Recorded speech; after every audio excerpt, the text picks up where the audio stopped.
Good morning बच्चों। Good morning sir. प्यारे बच्चों, आज मैं आपको संसद के बारे में बताऊंगा कि भारतीय संसद का निर्माण किस प्रकार हुआ, इसकी संरचना क्या है और ये किस प्रकार कार्य करती है। सर्वप्रथम मुझे आप ये बताइए कि जो भारतीय संसद है या भारतीय संसद का जो भवन है ये कहाँ पर स्थित है? दिल्ली में। Yes, you are right. भारतीय संसद भवन दिल्ली में स्थित है। तो ये है हमारा संसद भवन। इसकी कंपोजिशन के बारे में बात करता हूँ कि भारतीय संसद की जो रचना है ये 3 स्तरों को मिलकर हुई है। प्रथम स्तर जो आता है वो भारत के राष्ट्रपति आते हैं। जो आप ये भवन देख रहे हैं ये राष्ट्रपति भवन है और यहाँ पर राष्ट्रपति निवास करते हैं। दूसरा जो आता है सदन का जो है विशेष जो सदन है वह है राज्यसभा। ये राज्यसभा जो है इसमें राज्य द्वारा चुने हुए लोग बैठते हैं जिनको राज्य विधानसभा द्वारा चुना जाता है। और कितने वर्ष के लिए इन सदस्यों को चुना जाता है? 6 वर्ष के लिए। Yes, you are right. 6 वर्ष के लिए राज्यसभा के सदस्यों को चुना जाता है। उसके बाद आता है संसद का निम्न स्तर परंतु शक्तिशाली स्तर। लोकसभा संसद का निम्न स्तर है लेकिन है क्या? शक्तिशाली सदन है। इसके सदस्यों को कितने वर्ष के लिए चुना जाता है? 5 वर्ष के लिए चुना जाता है। वेरी गुड, शाबाश। 5 वर्ष के लिए चुना जाता है संसद के, लोकसभा के सदस्यों को। और अब मैं ये बात करना चाहूँगा कि भारतीय संसद की स्थापना क्यों करनी पड़ी, क्यों इन सदनों की स्थापना करनी पड़ी। इसका अभिप्राय ये है कि 1947 से पहले या यूं कहें कि 1950 से पहले हमारे देश में हमारे देश के कानून नहीं चलते थे। किसके कानून चलते थे? अंग्रेजों के ही कानून चलते थे।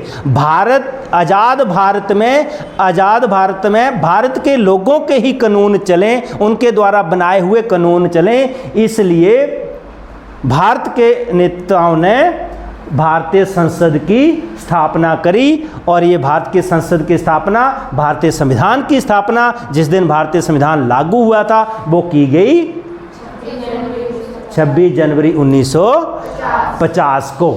सही बोला बेटा आपने।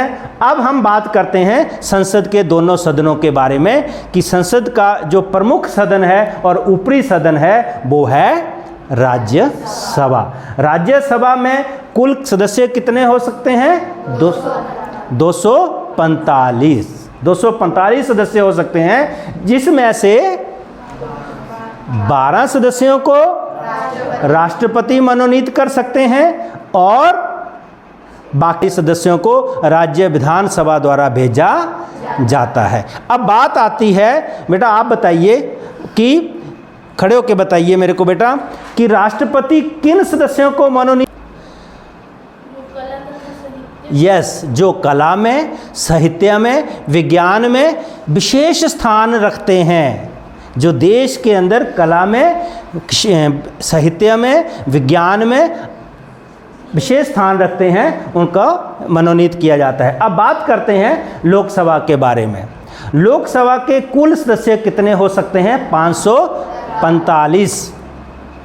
कितने हो सकते हैं? 545, जिसमें से 543 को जनता द्वारा प्रत्यक्ष रूप से वोट डालकर चुना जाता है। अब मेरे को ये बताइए कि लोकसभा के सदस्यों को कितने वर्ष के लिए चुना जाता है? 5 वर्ष के लिए। और राज्यसभा के सदस्यों को कितने वर्ष के लिए? 6 वर्ष के लिए चुना जाता है। और लोकसभा का सदस्य वही व्यक्ति बन सकता है जो भारत का नागरिक हो, जो 25 वर्ष आयु पूरी कर चुका हो। और वोट कौन डाल सकता है? जो भारत का नागरिक हो और जो 18 वर्ष आयु पूरी कर चुका हो।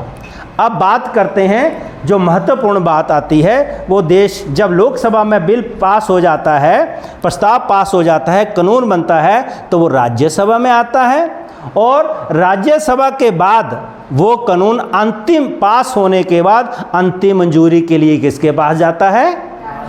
राष्ट्रपति के पास जाता है। लोकसभा से पास हुआ, राज्यसभा में आ गया, राज्यसभा से पास हुआ तो फिर राष्ट्रपति के पास आ गया और राष्ट्रपति उस कानून के ऊपर अपनी मोहर लगाते हैं तो फिर वो कानून बनता है, ऐसे नहीं कानून बनता है। तो इस समय जो हमारे भारत की राष्ट्रपति हैं, जो अभी अभी निर्वाचित हुई हैं, उनका नाम है द्रौपदी मुर्मू। और ये द्रौपदी मुर्मू जो हैं, ये उड़ीसा से विशेष अपना स्थान रखती हैं कि उड़ीसा से ये आती हैं। उड़ीसा इनका जो है राज्य है। अब बात करते हैं उपराष्ट्रपति, जो अभी हाल ही में चुने गए हैं।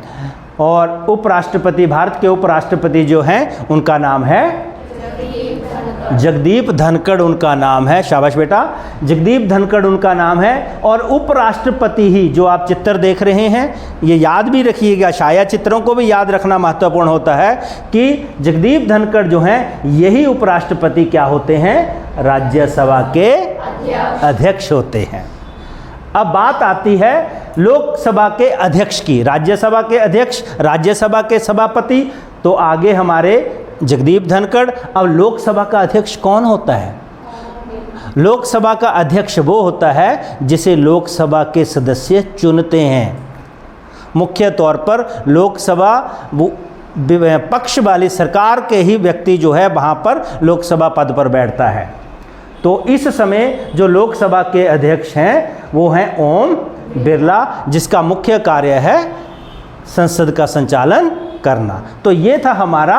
कल हम इससे आगे अध्ययन करेंगे कि किस प्रकार प्रधानमंत्री जो हैं वहाँ सदन के नेता होते हैं, क्या क्या कार्य इन लोगों के होते हैं, राज्यसभा का क्या कार्य शक्तियाँ हैं, लोकसभा की क्या कार्य शक्तियाँ हैं। ओके बेटा, बाय बेटा।